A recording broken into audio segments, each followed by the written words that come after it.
জবান খুললে বের হয় জিয়ার সৈনিক, তোমার জবান খুললেই বের হয় তারেক রহমান। কথা হয় আওয়ামী লীগ তো এখন নাই, ওপরে কইয়া লাভ আছে? খালি মাঠে বল দিমু কা, এখন যেটি আছে এটি দেখো।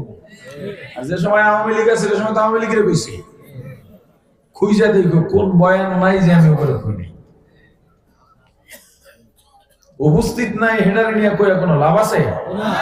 আমাদের কিছু হুজুররা ওয়াজিনী কেরাম এরা এসে একেবারে হাসিনার একেবারে ধুইয়া মুইয়া হালায়। এখন ধুইয়া লাভ আছে বেটা?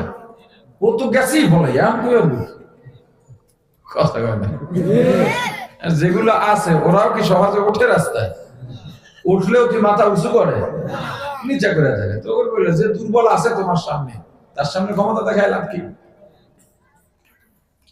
তুমি মুমিন, তুমি কলম ধরলেও তোমার হাতে ভালো করে লেখা আসে না, সেখানেও তোমার দল।